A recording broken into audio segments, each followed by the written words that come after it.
Hey there, Hofstra fans, and welcome to another edition of the WEASN Coaches Report right here on GoHofstra.com. I'm Mark Weiner, joined by the head coach of the Hofstra Pride baseball program, John Russo. Coach, how's it going? Great, Mark. Thanks for having me. You finished the week 2-6, but a good experience for your team overall. Get to play a top 10 team in UCLA and then get to go to Hawaii. Just talk about the experience overall for your team. To have 8 games played in the first, basically week and a half, I think we have a lot of advantage over a lot of the country. Weather up and down the East Coast, the South, basically everywhere was terrible, and where we were at, it was, over 80 degrees probably every day, and I think we were able to get outside every day but one. On Monday we took an off day, and to have that was invaluable week and a half start for us. And what did you take from your team on the field in those 8 games that you did get to play? I talked to them a lot about, just getting better and improving every day. And, when Thursday is our first day outside at UCLA, there wasn't super high expectations for facing Caprillion on Friday night, but, I wanted to get better. And, I think over the course of that weekend, we did get better. We swung the bats well. We out-hit them, I believe, on Sunday. And, every guy we're facing is up for, throwing low 90s. And, so the guys just kept continually getting better, and then I thought they took that into the Hawaii series and kept improving.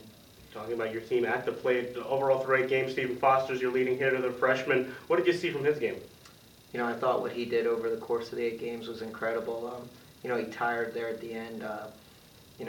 Hindsight being 2020, I probably sit him in the last game because the style of baseball he plays is a tough style to play because he plays hard from the minute go. And he was incredible defensively in center field. He swung the bat great on Friday. I think he was 4 for 4 at Hawaii, and to play on, I think it was 85 degrees on an all-turf field on Saturday. It was a little bit tough for him, but to see what he did at UCLA, his first weekend as a college hitter, and having great at bats, being super competitive, Stephen couldn't have been more impressive. How about Dalton Russo making his return? Really hasn't played much in the last 2 years, so his first 8 games hitting over 300. Dalton was a great presence for us to have overall. The thing I thought with Dalton and Brett Johnson coming back was they give us a presence, and immediately in game 1 they did that, but Dalton over the course of 8 games was basically incredible. He had great bats. It didn't matter what he faced. He was getting pitched tough. We know UCLA probably thought he was our best hitter. I think Hawaii, after a course of 5 games, probably thought he was the best hitter. And, just his maturity, his knowledge of the strike zone, his quality of at-bats, he had an incredible first start.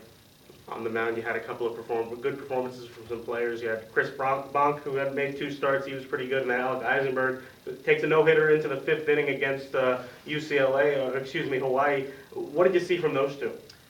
Chris had an incredible start at UCLA. I mean, he had a rough first inning. He gives up 3 runs, I believe it was, but 2 were bunt hits.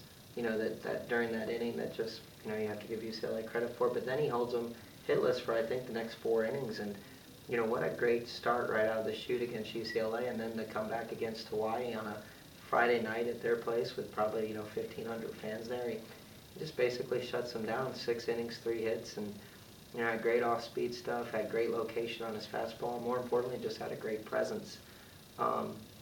Alec Eisenberg, he had a little bit of a rough start on the Friday night when he came in relief at UCLA, but something about Alec is we all have a lot of confidence in him and a lot of belief. He has as good a stuff as anybody on our staff, and it was great to see him put it together at Hawaii on Wednesday.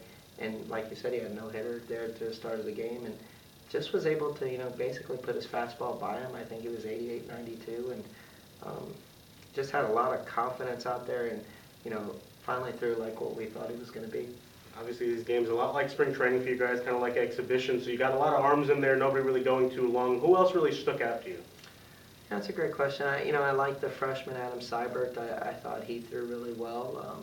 I know McDonald's numbers might not have shown it, but I thought he threw really well. I thought, we had a nice performance at UCLA from Karen Ryan. Patrick Bryant, Matt Weishauser got better over the week. Listen, they had some rough outings, no doubt about it, at UCLA. But then to see guys come back, I thought Cody Olsen had a rough outing at UCLA, but then had a nice outing at Hawaii. So improvement was definitely there. Next up for your team is VMI. A couple of games with them. Obviously, a different atmosphere, a little bit colder now, even though because you're not all the way in Hawaii or in Los Angeles. What do you expect from them? VMI won 2 of 3 at North Florida, and North Florida is a really good team. And not only go their place, but to win 2 of 3 is really tough.